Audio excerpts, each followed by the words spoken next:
सबसे पहली बात तो ये है कि हिंदू धर्म हो या मंदिर मंदिर जाना, तो इस पे किसी का कॉपीराइट नहीं है। जो भी जैसा अभी अजय भैया ने भी बताया था कि धर्म एक नितांत निजी विषय है, इस पे किसी को टीका टिप्पणी करनी ही नहीं चाहिए। पहली बात, भारतीय जनता पार्टी की शुरुआत से ही स्ट्रेटेजी रही कि वो धर्म की ही राजनीति करती रही, और जब उसको 312 जो सीटें मिली उत्तर प्रदेश में, और जो उन्होंने इतनी थंपिंग मेजॉरिटी के साथ उन्होंने बनाई सरकार, तो उन्होंने भी ये नहीं सोचा था कि इतनी अच्छी खासी तादाद में उनको सीटें मिलेंगी और इसके साथ वो उत्तर प्रदेश जैसे प्रदेश में अपनी सरकार बना पाएंगे। लेकिन उन्होंने जब यहाँ पे सरकार बना ली, तब जाहिर सी बात है कि विपक्ष को भी कहीं ना कहीं इस बात का एहसास है कि अगर आप 20% अल्पसंख्यकों को हटा दीजिए तो 80% बहुसंख्यक आता है, और जाहिर सी बात है कि उनका वोट अगर नहीं मिलता है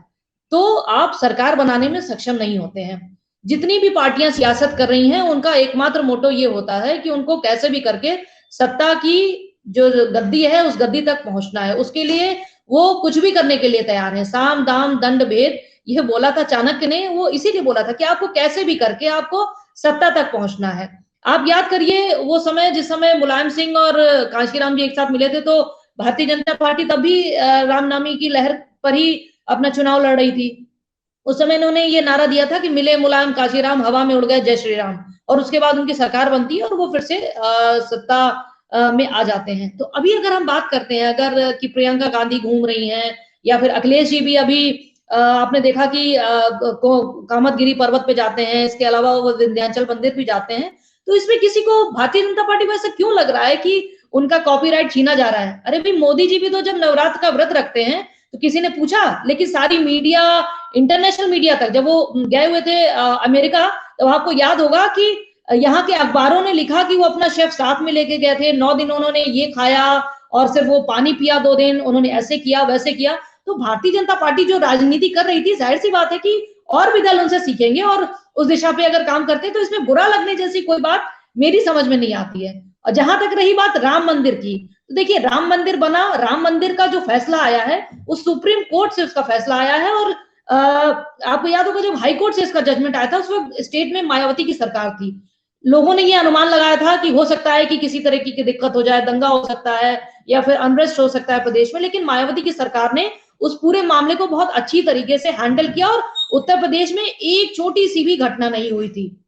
तो इसके पीछे उत्तर प्रदेश सरकार की या किसी भी सरकार में अगर कोर्ट से ये डिसीजन आता है तो आपको तो उसको इम्प्लीमेंट करना ही होगा। इसमें जो भारतीय जनता पार्टी अगर ये कहे कि वो इसका क्रेडिट ले रही है, तो ये लोगों की बेवकूफी होगी कि अगर वो इस मुद्दे पर अगर उसको वोट करते हैं। राम एक धर्म नहीं है, राम तो एक जीवन शैली है, और ये हर दूसरा हिंदू समझता है इस बात को। और धीरे धीरे करके आप देखिए योगी आदित्यनाथ का सुनने में ये आ रहा है कि योगी आदित्यनाथ इस बार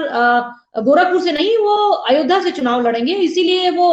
आप देख रही होंगी कि अभी तक मुझे लगता है कि जब से मंदिर का डिसीजन आया है उसके बाद 20 से 25 बार वो अभी तक जा चुके हैं अयोध्या, और बार बार हर तरीके से ये बताया जा रहा है कि गोरखपुर का जो इनका गोरक्षनाथ पीठ है, उनके जो महंत रहे इनसे पहले अवैधनाथ जी और उसके पहले दिग्विजय नाथ जी, वो उन्होंने ही इसकी चाबी, यहाँ का दरवाजा खुलवाया था राम मंदिर का।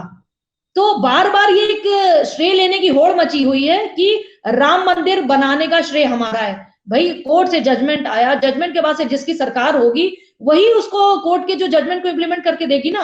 कई पार्टियों ने आपने देखा होगा बीच में जब तक जजमेंट नहीं आया था तो वो कुछ लोग कहते थे कि वहां धर्मशाला बनवा दीजिए, कुछ लोग कहते थे वहां मंदिर बनना नहीं चाहिए, वहां पे अनाथालय बना दीजिए, कुछ स्कूल बना दीजिए। लेकिन आज जब वहां मंदिर बन रहा है तो बहुसंख्यकों को अपनी ओर आकर्षित करने के लिए हर एक पार्टी ये प्रयास कर रही है, और इसमें कुछ बुरा भी नहीं लगता। मुझे नहीं लगता है कि इसमें कोई बुराई है, क्योंकि उत्तर प्रदेश में जाति के आधार पर, धर्म के आधार पर शुरू से ही राजनीति होती आई है। कभी भी काम के आधार पर मुझे नहीं लगता है कि वोट मांगने के लिए कोई भी पार्टी गई हो, चाहे वो पिछली सरकारें रही हो, चाहे इस बार की भी सरकार रही हो।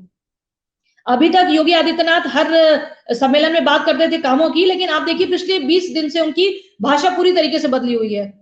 एक रात उनके ट्विटर हैंडल से लगातार ट्वीट आने शुरू हुए कि आप कार सेवकों पे गोली चलाने वाले को कैसे माफ कर सकते हैं, आप राम जन्मभूमि से, मतलब राम जन्मभूमि से रिलेटेड इतने सारे ट्वीट आ गए, इतने सारे ट्वीट आ गए। उसके बाद ये साफ हो गया कि हिंदुत्व का एजेंडा, हिंदू मुस्लिम धर्म, जाति, यही इस बार के चुनाव में भी हावी रहेगा। और योगी आदित्यनाथ को आरएसएस ने जिस वजह से उत्तर प्रदेश का मुख्यमंत्री बनाया था, आप याद होगा कि जब 2017 का चुनाव हुआ तो उसके रिजल्ट आने के लगभग एक हफ्ते तक